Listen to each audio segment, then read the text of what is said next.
हम परमेश्वर का धन्यवाद करें कि प्रभु हमें वचन से सदैव सिखाता है।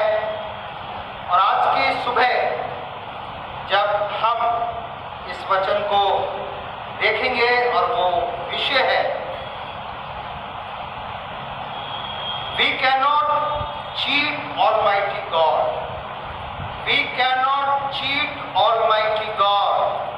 हम सर्वशक्तिमान परमेश्वर को धोखा नहीं दे सकते, हम सर्वशक्तिमान परमेश्वर को धोखा नहीं दे सकते। परमेश्वर के वचन में गलतियों और उसका 6वां अध्याय और उसके 7वें पद में लिखा है, गलातियों उसका 6वां अध्याय और उसके 7वें पद में लिखा है, जो आज की हमारी मुख्य आयत है। लिखा है, धोखा ना खाओ, परमेश्वर ठट्टों में नहीं उड़ाया जाता, क्योंकि मनुष्य जो कुछ बोता है वही काटेगा।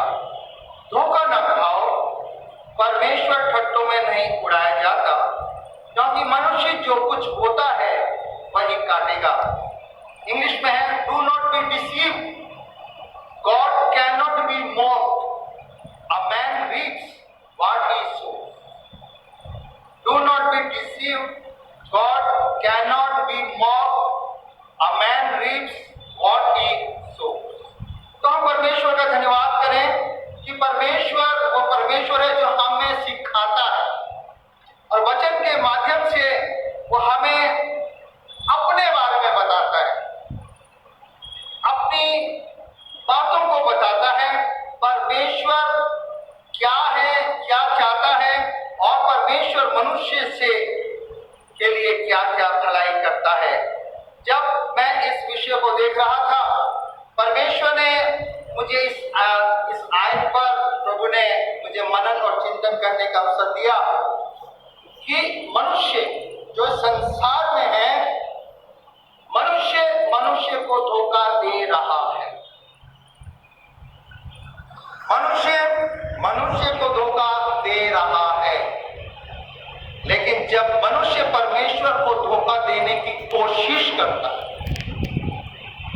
जब मनुष्य परमेश्वर को धोखा देने की कोशिश करता है, वचन बताता है, परमेश्वर बोलता है उस मनुष्य को जो धोखा देने की कोशिश करता है, बोलता है तुम खुद धोखा ना लो।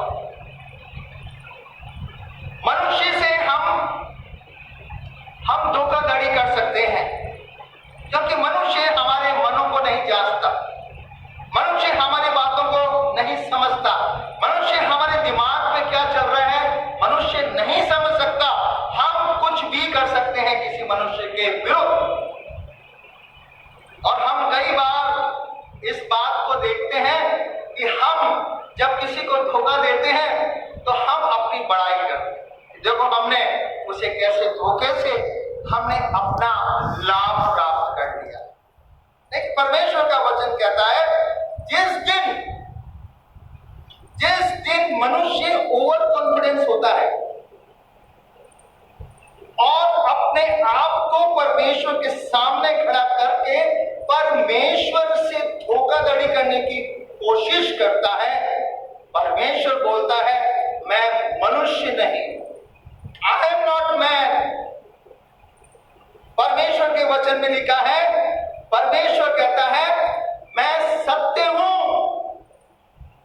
इसलिए वचन में लिखा है मैं मनुष्य नहीं हूं कि झूठ बोलूं। वो परमेश्वर जो कि मनुष्य नहीं है, उसको मनुष्य धोखा कभी नहीं दे सकता। हम आज वचन से देखेंगे कि क्यों प्रभु ने इस बात को यहां पर लिखवाया है, मनुष्य के लिए लिखवाया है कि मनुष्य खुद धोखा ना खाए स्वयं में। क्योंकि जब मनुष्य सोचता है कि वो परमेश्वर को धोखा दे देगा तो वो खुद के लिए नुकसानदेह है। वचन में बहुत अच्छी रीति से यदि हम शाऊल के उस हृदय परिवर्तन को देखें जो कि दमिश्क के मार्ग पर हुआ था, और शाऊल यीशु मसीह के लोगों को सताने के लिए जा रहा था, तो यीशु मसीह ने शाश्वत दर्शन देकर उसे जमीन पर गिराकर कहा, और उस शाऊल ने कहा, कौन है जो मेरे रास्ते पर है? यीशु ने कहा, मैं वो हूं जिसे तू सताता है। और एक जगह लिखा है, यीशु ने कहा, ये शाऊल पहने पर लात मारना तेरे लिए नुकसान। पहने मतलब तलवार की धार पर पैर मारना मनुष्य को स्वयं हानि पहुंचाता है। यीशु ने कहा, तू ना तो मेरा कुछ बिगाड़ सकता है, ना परमेश्वर का बिगाड़ सकता है। तू जो कुछ भी कर रहा है, तू स्वयं अपने आप को धोखा दे रहा है, तू स्वयं अपनी हानि कर रहा है। परमेश्वर का वचन मुझे और आपको ये सिखा रहा है, हम परमेश्वर के प्रति वफादार बने, क्योंकि परमेश्वर को हम कभी भी धोखा नहीं दे सकते। मनुष्य में बहुत से स्वभाव हैं, और एक स्वभाव आज हम इस विषय से संबंधित देखेंगे, वो है मनुष्य में एक स्वभाव है कि वो दूसरों को धोखा देता है। आइए हम बाइबल से देखेंगे यिर्मयाह नबी की पुस्तक, यिर्मयाह नबी की पुस्तक, उसका 9वां अध्याय पर 5 और 6। यिर्मयाह चैप्टर 9 वर्स 5 एंड 6। यिर्मयाह 9, 5 और 6 में लिखा है, परमेश्वर कह रहा है, वो एक दूसरे को ठगेंगे और सच नहीं बोलेंगे। उन्होंने झूठ ही बोलना सीखा है और कुटिलता ही में परिश्रम करते हैं। तेरा निवास छल के बीच है, छल ही के कारण वे मेरा ज्ञान नहीं चाहते। यहोवा की यही वाणी है, वे एक दूसरे को ठगेंगे और सच नहीं बोलेंगे, क्योंकि उन्होंने झूठ बोलना ही सीखा है। ये उस समय की बात है जब यिर्मयाह चिल्ला उठा परमेश्वर के सामने, हे प्रभु परमेश्वर, इस प्रजा ने तेरा और मेरा तिरस्कार किया है। ये यिर्मयाह जिसके लिए कहा जाता है द वीपिंग प्रॉफिट, रोने वाला नबी है, ये परमेश्वर के लोगों के लिए नबी नियुक्त था, लेकिन इसके जीवन में बहुत दुख इसने देखे हैं प्रजा के द्वारा, जो परमेश्वर की प्रजा थी, इसलिए परमेश्वर उसे ढांढस दे रहा है। परमेश्वर वहां लिखा रहा है कि तू हताश ना हो, निराश ना हो, क्योंकि मनुष्य की एक स्वभाव ये भी है कि वो धोखा देता है। परमेश्वर मेरे और आपके जीवन में इस बात को बता रहा है कि हम मनुष्य पर पूर्ण विश्वास नहीं कर सकते हैं। कोई भी मनुष्य हमें कभी भी धोखा दे सकता है, और हम मनुष्य कभी भी किसी को धोखा दे सकते हैं। No one is perfect in this world except Jesus Christ. मनुष्य को ठगते हैं, लिखा है वचन, वे एक दूसरे को ठगेंगे और सच नहीं बोलेंगे, झूठ बोलेंगे, क्योंकि उन्होंने झूठ ही बोलना सीखा है। परमेश्वर करे कि हम जो परमेश्वर की प्रजा है, हम जो प्रभु यीशु मसीह में बुलाए गए हैं, चुने गए हैं, हम इस कैटेगरी में ना आए।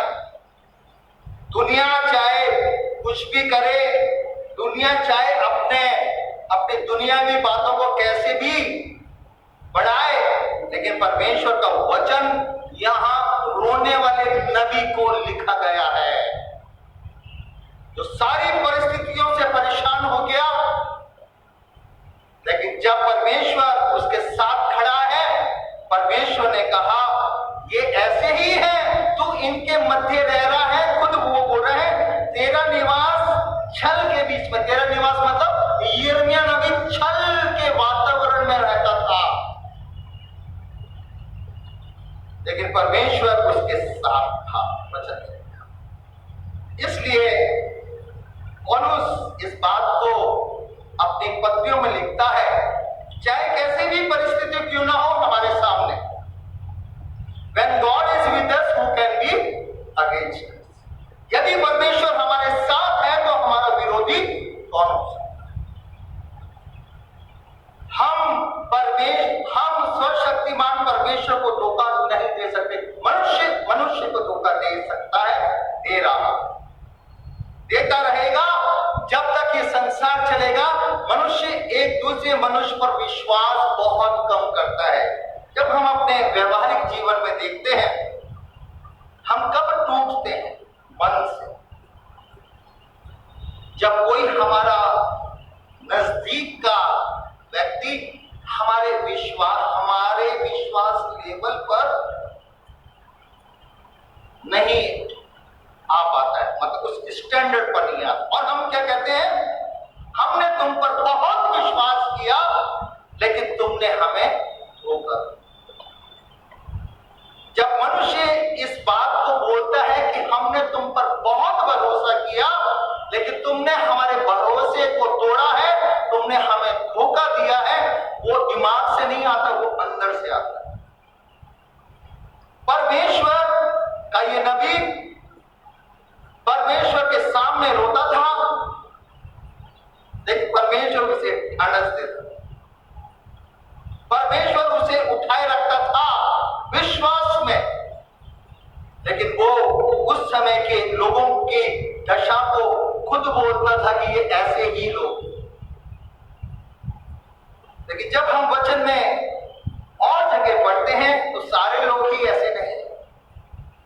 वचन हमें इस बात को बताता है कि परमेश्वर अपनी योजनाओं को आगे पूरा करता है। अभी हमने पुराने नियम का पाठ पढ़ा, यशायाह नबी की पुस्तक, बहुत अच्छा पाठ हमने पढ़ा है। यशायाह नबी की पुस्तक उसका 63वां अध्याय और 7 से 14 हमने पढ़ा है।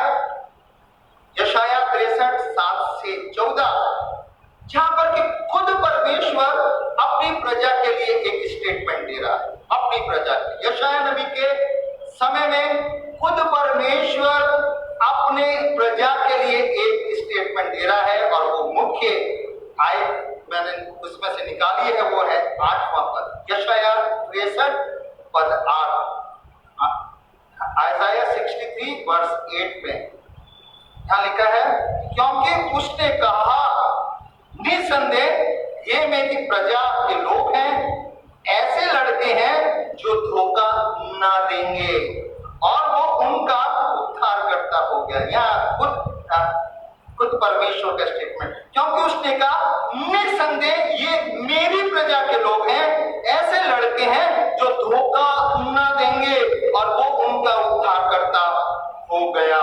यशायाह नबी के समय जो लोग प्रजा थी परमेश्वर की, उनके सामने भी बहुत सी समस्या, चुनौतियां, परेशानियां थी, लेकिन परमेश्वर वहां उस समय उस प्रजा के लिए एक अच्छा स्टेटमेंट दे रहा। यिर्मयाह में उस समय वो स्टेटमेंट बिल्कुल विपरीत था, लेकिन यशायाह के समय में परमेश्वर का स्टेटमेंट यहां है, निसंदेह ये मेरी प्रजा के लोग हैं, ऐसे लड़के हैं जो धोखा ना देंगे, और मैं उनका उद्धार करता हो गया। परमेश्वर अपनी प्रजा को लिए चलता है, परमेश्वर हमें लिए चलता है। परमेश्वर ने सदैव अपने वायदे को पूरा किया है। जब उसने अब्राहम से वायदा किया था कि मैं तेरे वंश को बढ़ाऊंगा, कितना, आकाश के तारागण और रेत के बालू के कण, गिन सकता तो गिन ले, इतना बढ़ाऊंगा, और तुम्हें एक उत्तम देश दूंगा। उस वायदे को उसने पूरा किया परमेश्वर। गॉड इज फेथफुल, मेरा और आपका परमेश्वर शुरू से फेथफुल, उसने जो जो वायदे किए उसने पूरा किया है। अब्राहम, इसहाक और याकूब के नाम हम मसीही लोग ऐसे ही नहीं लेते हैं,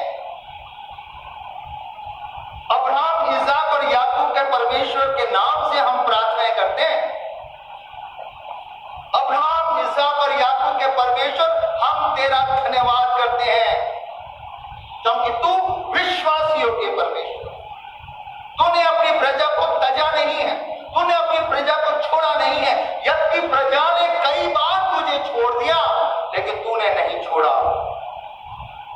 यहां पर स्टेटमेंट यशाया के समय खुद परमेश्वर बोलता है कि ये मेरी प्रजा के लोग हैं, ऐसे लड़के हैं जो धोखा ना देंगे। किसको ना देंगे? मनुष्य को नहीं, परमेश्वर को धोखा नहीं देंगे। मेरे और आपके जीवन में परमेश्वर इस यशाया के इस भाग से मुझे फिर से सिखा रहा है। जब मैं इसकी स्टडी कर रहा था, परमेश्वर ने बोला, जब हम कहते हैं कि हम परमेश्वर की प्रजा, we are the people of God, ताकि वचन हमें यही बताता है कि तुम परमेश्वर की प्रजा हो। जब कलीसिया की स्थापना हुई, यीशु मसीह पर लोगों ने विश्वास किया, कलीसिया बनी, तब भी लोगों ने कहा कि हम परमेश्वर के लोग हैं, we are a people of God, हम परमेश्वर की प्रजा है, हमें परमेश्वर ने चुना है, प्रभु यीशु मसीह में स्वीकार किया है।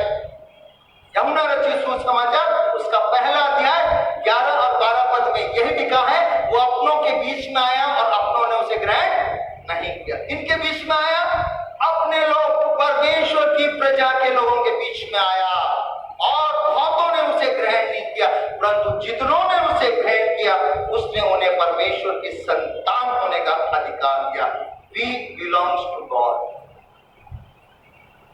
पुराने नियम में जब वो तारीफ कर रहा है यशाया के समय, ये मेरी प्रजा है और मैं पूर्ण विश्वास से कह सकता हूं ये लड़के कभी मुझे धोखा ना देंगे।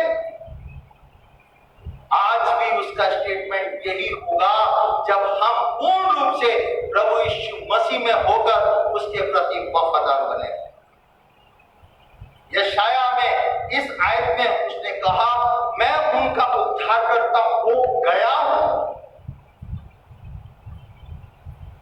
यहूदियों का वो उद्धारकर्ता हो गया। यशाया के समय उसने कहा, और वह उनका उद्धारकर्ता हो गया। मैं और आप किस पर विश्वास करते हैं? हम यीशु मसीह पर विश्वास करते हैं। कलीसिया किस पर विश्वास करते हैं? यीशु मसीह पर विश्वास करती है। क्यों करती है? क्योंकि वो उद्धार करता है। He is our savior। यीशु मसीह उद्धार करता है। यशाया में परमेश्वर कहता, मैं उनका उद्धार करता हूं। यीशु मसीह आज भी कलीसिया से बोल रहा है, मेरी प्रजा के लोग मुझे कभी धोखा नहीं। मनुष्य को धोखा दे सकता है, परमेश्वर को वो धोखा कभी नहीं दे सकता। इसलिए गलातियों में लिखा, धोखा ना खाओ, परमेश्वर ठट्टों में नहीं उड़ाया जाता। जब भी हम किसी को धोखा देते हैं, मनुष्य को धोखा देता है, तो हम बहुत बार उस व्यक्ति को ठट्ठों में उड़ाते। देखो हमने उसे कैसे अपने जाल में फंसा लिया, कैसे हमने उसको धोखा दे दिया, कैसे हमने उसके प्रति ये व्यवहार किया। खुद हम अपनी गलती पर हंसते हैं। परमेश्वर कहता है मुझ पर हंसने की आवश्यकता नहीं है, तुम हंस ही नहीं सकते मुझ पर, कि मैं वो परमेश्वर हूं जो चाहता हूं कि जिस तरह मैं विश्वास योग्य हूं, जिस तरह मैं फेथफुल हूं, मेरी प्रजा के लोग भी फेथफुल बने। यीशु मसीह कह रहा है, कलीसिया को कह रहा है, जिस तरह मैं फेथफुल रहा कलीसिया के लिए, व्यक्ति के लिए जिसको कि परमेश्वर प्रेम करता है। यीशु ने कहा, कोई भी व्यक्ति बिना परमेश्वर की इजाजत के मेरे पास नहीं आता। जब परमेश्वर हमें यीशु मसीह के पास लेके आता है, ले आया है, यीशु मसीह कहता है, I am faithful to them. क्योंकि वचन में लिखा है, इतना आज्ञाकारी रहा कि हाँ, क्रूस और क्रूस की मृत्यु भी सही। He was faithful. इतना विश्वास योग रहा कि उसने मृत्यु, हाँ, क्रूस की मृत्यु भी सह ली।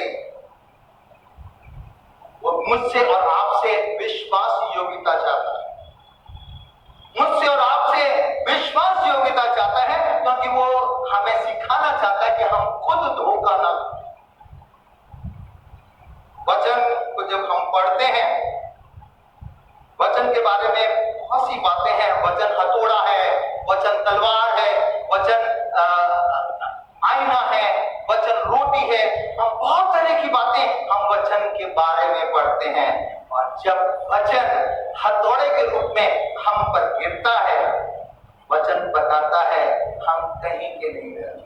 प्रेरितों के काम उसका 5वां अध्याय 1 से 11 पर। प्रेरितों के काम उसका 5वां अध्याय 1 से 5 पर। ये कलीसिया, प्रथम कलीसिया का वर्णन है। एक ऐसा एपिसोड परमेश्वर ने अपने वचन में लिखवाया है, क्योंकि यह प्रथम कलीसिया जब स्थापित हुई, प्रेरितों के काम उसका 5वां अध्याय पद 1 से 11 में एक ऐसा एपिसोड हुआ है जो कलीसिया के लिए एक उदाहरण देता है, चाहे वो अच्छा हो चाहे बुरा होगा, कि बाइबल जो भी हमें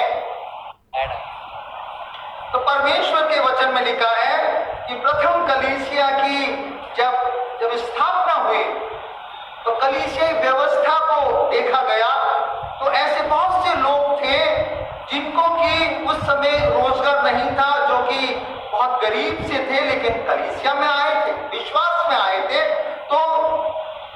तो व्यवस्थापकों ने अर्थात प्रेरितों ने ये योजना बनाई कि क्यों ना हम सब विश्वासी लोग अपनी अपनी संपत्ति बेचकर पैसा एक जगह इकट्ठा करें, ताकि जो भी व्यक्ति, जो भी विश्वासी इस समय कमजोर है, जिसको आवश्यकता है, उसको उसकी जरूरत के अनुसार बांट दिया जाए। हम प्रभु का धन्यवाद करते हैं, उस कलीसिया में उस समय लोगों ने भरपूरी के साथ दिया। लेकिन वचन में लिखा है अन्य और सफीरा, इन दोनों ने अपने मन में सोचा कि हम परमेश्वर को धोखा दे दें, हम इन प्रेरितों को धोखा दे दें, हम विश्वासियों को धोखा दे दें। इन दोनों ने सोचा, क्योंकि वचन में लिखा है इन दोनों ने एका किया था।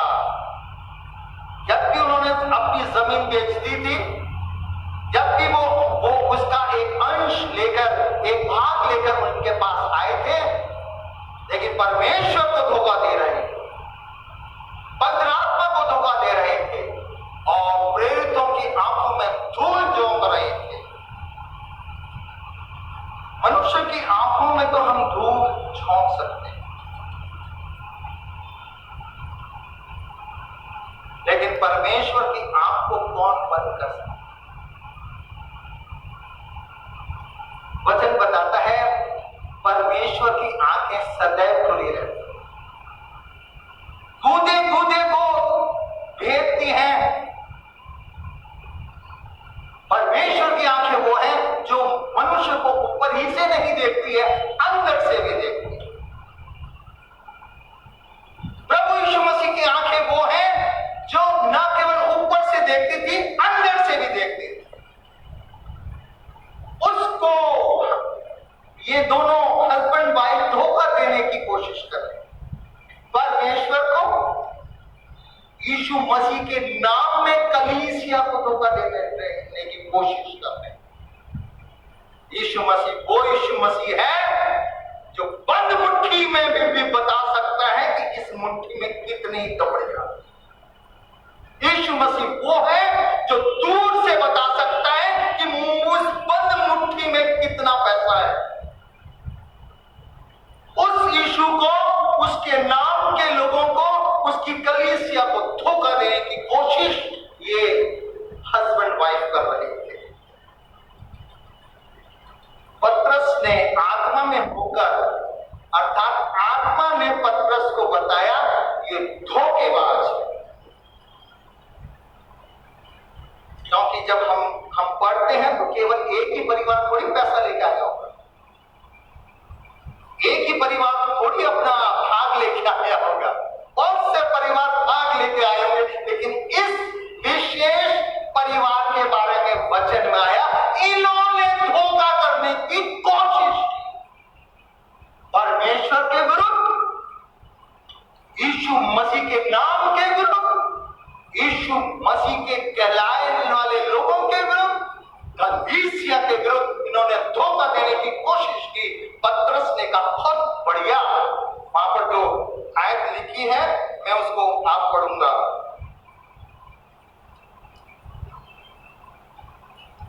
प्रेरित के काम उसका 5वां अध्याय और 30वें पद से हम देखते हैं। प्रेरित के काम 5:3। पतरस ने कहा, हे हन्ना, शैतान ने तेरे मन में ये बात क्यों डाली कि तू पवित्र आत्मा से झूठ बोले और भूमि के दान में से कुछ रख छोड़े? जब तक वो तेरे पास रही क्या तेरी ना थी, और जब बिक गई तो क्या तेरे वश में ना थी? तूने ये काम अपने मन में क्यों मचा ली? तू मनुष्यों से नहीं परंतु परमेश्वर से झूठ बोला है। और उसकी पत्नी से उसका है 9वां पद। पतरस ने उससे कहा, ये क्या बात है कि तुम दोनों ने प्रभु के आत्मा की परीक्षा के लिए एकाकार किया? दुआ तो हम करते हैं कि हे प्रभु हमें परीक्षा में ना डाल, हमें पढ़ने मत दे। लेकिन जब शैतान हमारे मनों में डालता है कि कोई नहीं देख रहा, किसी को नहीं मालूम पड़ेगा, तब परमेश्वर का वचन बोलता है तुम मनुष्यों को नहीं, मनुष्यों से नहीं झूठ बोल रहे, तुम मुझसे झूठ बोल रहे हो। प्रथम कलीसिया का यह उदाहरण हर सदी के लिए है और हर कलीसिया के लिए है और हर विश्वासी के लिए है। आज भी कार्य करते हैं। जब हम सोचते हैं कि हम ये करेंगे, हम कलीसिया में अपना सहयोग करेंगे, हम इस प्लानिंग में अपना ये कार्य, अपना अंशदान देंगे, हम ये करेंगे वो करेंगे, और जब हम अपने वायदे से मुंह करते हैं, परमेश्वर कहता है कि तुम मुझसे झूठ बोले, तुम मुझे धोखा दे रहे हो। रुपए पैसे की परमेश्वर को आवश्यकता नहीं है। यीशु मसीह को रुपए पैसे की आवश्यकता नहीं है। परमेश्वर को अपने लोगों से विश्वास योग्यता की इच्छा होती है। यीशु मसीह को अपने विश्वासियों से विश्वास योग्यता की उम्मीद करता है। पैसा तो सब कुछ उसी का है, धन दौलत उसी की। अभी हमने वचन 50 में पढ़ा, मैं तुमसे क्या मांगू, क्या मैं भूखा हूं तो मैं तुमसे बैल मांगूंगा? सब कुछ मेरा है। लेकिन जब मनुष्य सोचता है कि वो परमेश्वर को धोखा दे देगा, जो हमने प्लानिंग की है, जो हमने वादा किया है, हम उसको तोड़कर हम परमेश्वर से धोखा कर लेंगे।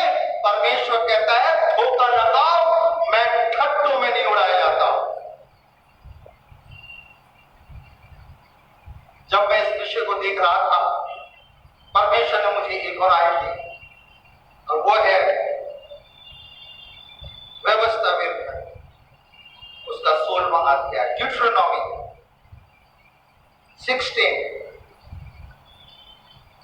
और 17 पर।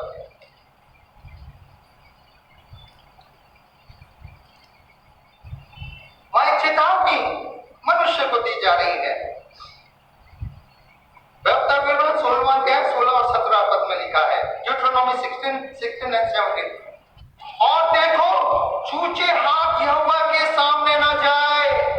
कोई भी छूछे हाथ मतलब खाली हाथ यहोवा के सामने न जाए। सब पुरुष अपनी अपनी पूंजी और उस आशीष के अनुसार जो तेरे परमेश्वर यहोवा ने तुझको दी है दिया करे। ये आदेश परमेश्वर का है।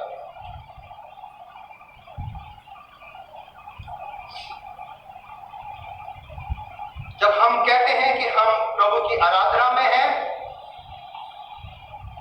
जब हम कहते हैं कि हम प्रभु की आराधना में सम्मिलित हो रहे हैं, ये व्यवस्था विवरण उस समय व्यवस्था की गई थी जब ये यहूदी लोग झोंपड़ियों का पर्व बनाते थे।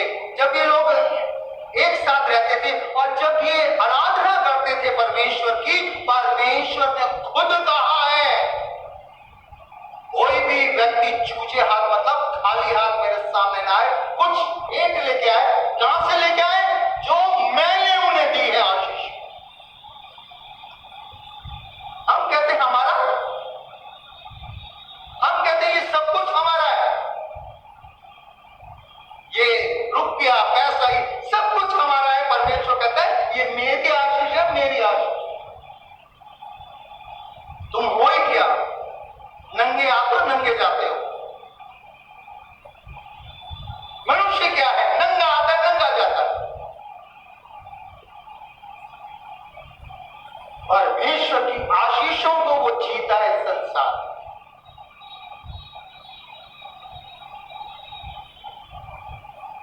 हम कभी भी परमेश्वर को धोखा देने की कोशिश ना करें। तो जब हम कहते हैं कि हम आराधना में हैं और हम अपनी भेंटें परमेश्वर के लिए अलग रखेंगे अपने घरों में, हमें वो आज्ञा पालन करना है। बहुत से लोगों ने जवाब दिया, हम तो रिटायर्ड हैं, हम तो ये हो गया, हमें ये हो गया। 100% कौन देता है? परमेश्वर। देने वाला कौन है? परमेश्वर। जितना भी दे रहा है, जितना भी मनुष्य प्राप्त कर रहा है संसार में, वो सब कुछ परमेश्वर का है। इसलिए परमेश्वर ने लिखवाया है, जो आशीष मैं तुम्हें दे रहा हूं, उस आशीषों में से तुम्हें लेके आना है मेरे। जब हम अपने हाथ को छोटा करते हैं परमेश्वर के लिए, परमेश्वर हमारे पूरे हाथ को ही छीन लेते। जब हम अपने मन में परमेश्वर के लिए कुछ काला रखने की कोशिश करते हैं, तो परमेश्वर हमें पूरी तरह से काला कर देता है। ये बहुत छोटे छोटे एक्सक्यूजेस हैं जो हम मनुष्य के सामने बोलते हैं, लेकिन हम परमेश्वर को क्या जवाब देंगे ये नहीं जानते। हन्ना और सफीरा ने परमेश्वर के विरुद्ध काम किया। हन्ना और सफीरा ने यीशु मसीह की दुल्हन अर्थात कलीसिया के विरुद्ध काम किया, पवित्र आत्मा के विरुद्ध काम किया। इसलिए पतरस ने कहा, ऐसे लोग कलीसिया में रहने लायक नहीं। प्रथम कलीसिया में उन दोनों के नाम उसी दिन काट दिए गए। वचन में लिखा, दोनों मारे गए। धोखा न खाओ, परमेश्वर ठट्टों में नहीं उड़ाया जाता, क्योंकि मनुष्य जो कुछ बोता है वही काटेगा। हिंदी में है बोया पेड़ बबुल का, आम कहां से? बोया पेड़ बबुल का, जिसमें कांटे आएंगे और बढ़ने के बाद हम सोचे कि हमें आम प्राप्त हो। परमेश्वर बोलता है हरगिज नहीं। परमेश्वर को हम धोखा नहीं दे सकते, ना हम कलीसिया के कामों में अपने आप को अलग कर सकते हैं। हन्ना सफीरा अपने आप को अपने पैसे को अलग करके सोच रहे थे कि आनंद करेंगे।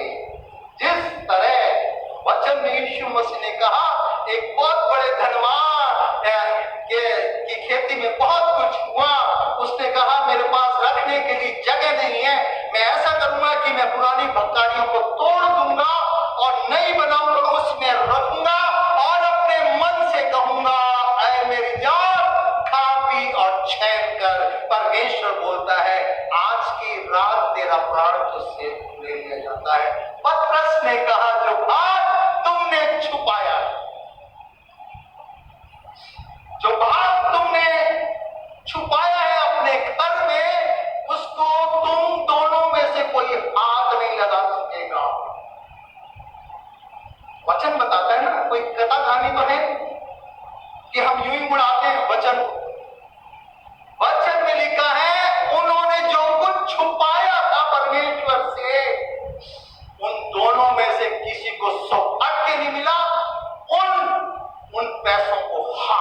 भी लगाने का, यूज करने की बात अलग है।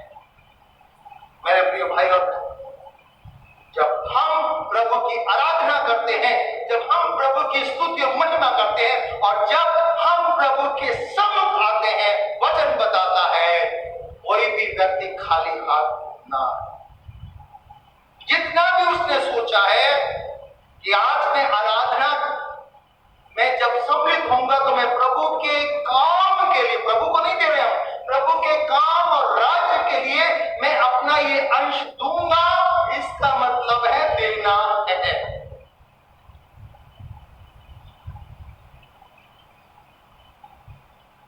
हम अपने आप को जांचें, क्योंकि हन्ना और सफीरा मुझे फिर से सिखाते कि मैं परमेश्वर से झूठ नहीं बोल सकता, मैं पवित्र आत्मा से झूठ नहीं बोल सकता, यीशु मसीह से मैं झूठ नहीं बोल सकता। यीशु मसीह के सुसमाचार का भी हमने पढ़ा, मत्ती रचित सुसमाचार का 26वां अध्याय, वहां पर एक वर्णन है जो हम सब जानते हैं। यीशु मसीह पकड़वाया गया, गेत्सेमनी बाग में यीशु मसीह प्रार्थना कर रहा है, और वहां पर यहूदा इस्करियोती आता है और उसे पकड़वाता है। और षड्यंत्र क्या था, योजना क्या थी? यहूदा ने कहा था जिसे मैं चूम लूं उसे ही तुम पकड़ लेना, और ऐसा ही किया। यहूदा इस्करियोती ने यीशु मसीह को चूमा, लेकिन यीशु मसीह का जो वहां जवाब है हम उसको देखें। यदि हम लूका में जाएं, लूका 22 में भी इसका वर्णन है। लूका 22 और उसका 48वें अध्याय पद में लिखा है, लूक 22 वर्स 48 में लिखा है, यीशु ने उससे कहा, हे यहूदा, क्या तू चूमा लेकर मनुष्य के पुत्र को पकड़वाता है? क्या हे यहूदा, क्या तू चूमा लेकर मनुष्य के पुत्र को पकड़वाता है? प्रभु यीशु मसीह सब जानता था। यहूदा सोच रहा था कि मैं छुपा रहा हूं, मैं छुप जाऊंगा, मेरी बात किसी को पता नहीं पड़ेगी। यीशु मसीह कहता है, हे यहूदा, मैं तेरे एक एक रग को जानता हूं। हर एक मनुष्य की रग को कौन जानता है? परमेश्वर जानता है। हर एक व्यक्ति की रग को कौन जान रहा है? यीशु मसीह जान रहा है। यहूदा कहां का हो सकता है जिसको यीशु मसीह नहीं जानता हुआ? यीशु ने कहा, मैं तेरी रग को जानता हूं। ताकि मत्ती में लिखा है, जब उसको चुमा तो यीशु मसीह ने कहा, हे यहूदा, जो कुछ तू करने आया तू कर दे। लेकिन वहां पर हमें फिर से यह संदेश मिलता है, जब हम परमेश्वर और उसके पुत्र और पवित्र आत्मा को धोखा देने की कोशिश करते हैं, देते नहीं, कोशिश करते हैं, परमेश्वर भी मनुष्य को अगली सुबह नहीं दिखाते।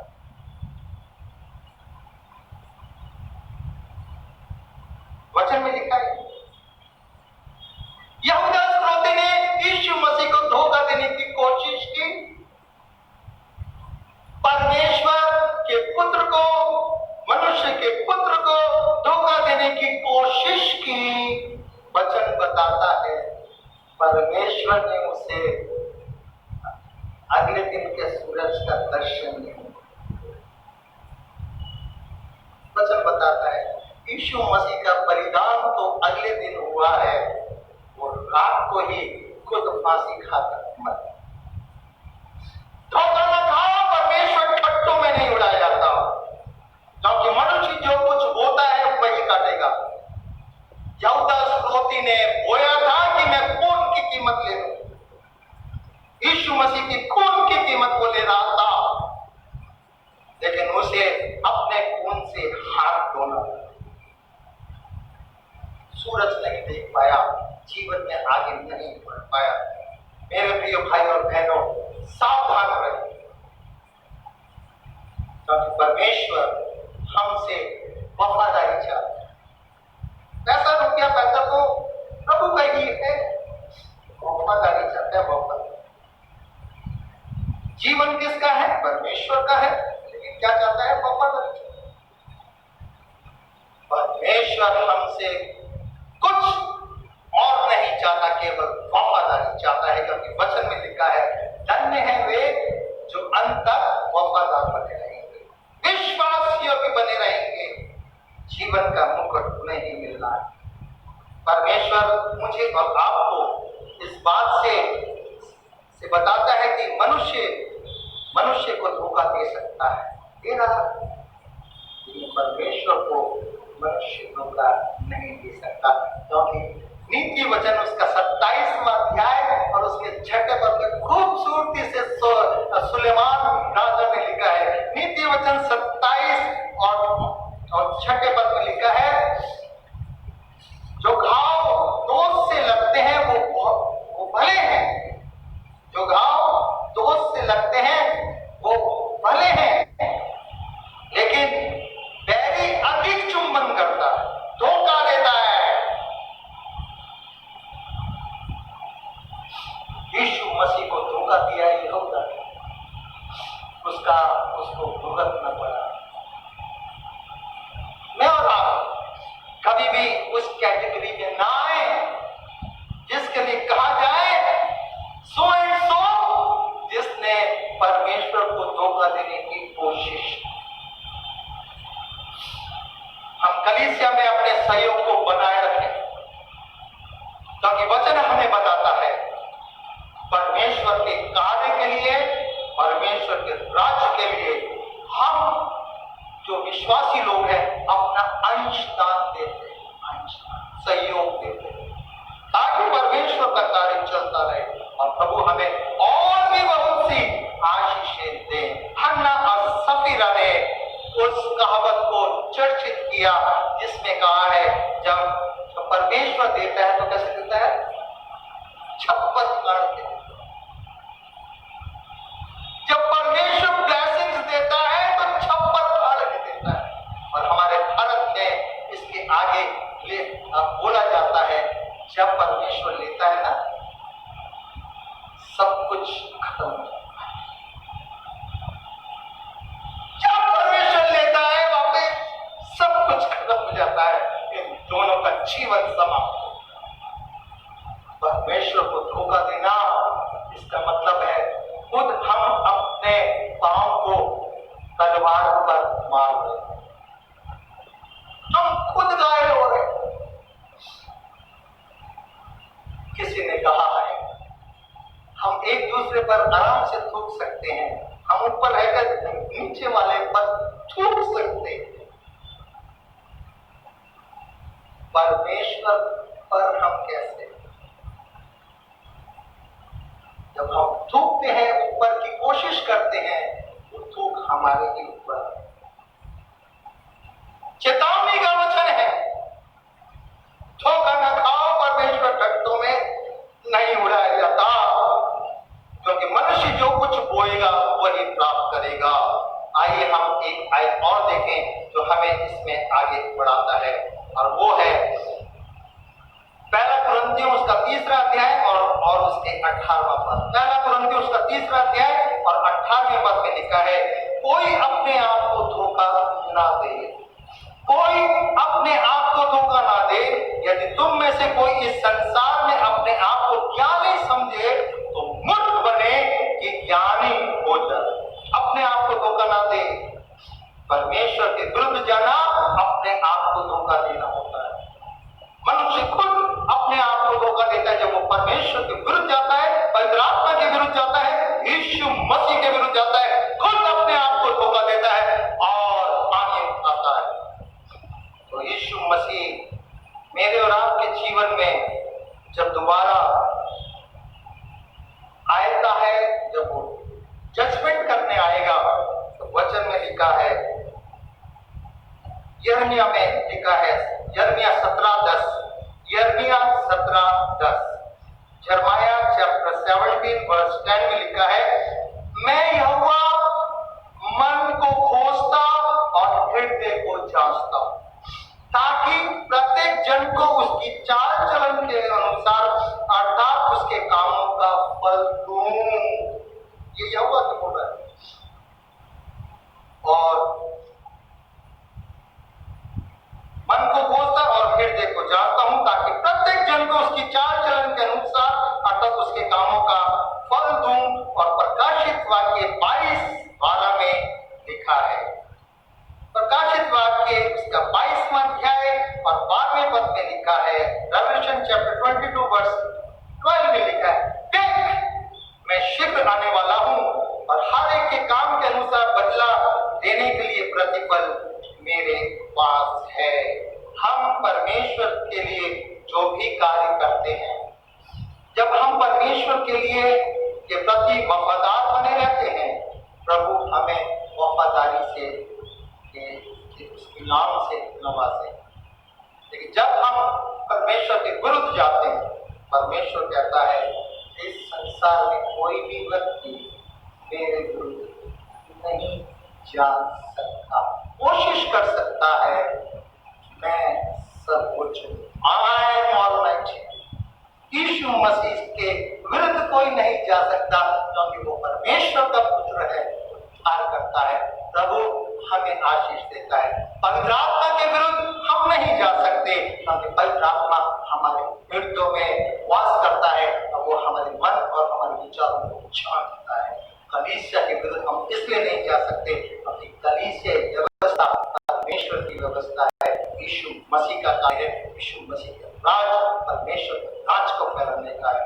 हम किसी व्यक्ति के लिए नहीं, हम परमेश्वर और यीशु मसीह के लिए आगे बढ़ते हैं। प्रभु हम सबको आशीष दे और इस आयत को हम स्मरण रखें, धोखा न खाओ, परमेश्वर ठट्टों में नहीं उड़ाया जाता। मनुष्य जो कुछ होता वही कर। प्रभु करे हम अच्छे से अच्छा हुए, ताकि प्रभु हमें बहुत टाइम से आगे की आशीष दे। एक व्यक्ति ने एक संत से कहा, संत जी मैं जब भी आता हूं आपके पास, आप मुझे गला चढ़ा केला देते, आप मुझे हमेशा गला चढ़ा फ्रूट देते हैं। संत जी ने कहा, तुम पहले सोचो तुम क्या लेके आते हो, तुम क्या लेके आते हो।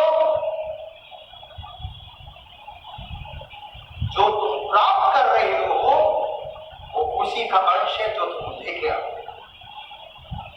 Be careful, be careful. प्रभु हम सबको आशीष दे। आइए हम प्रार्थना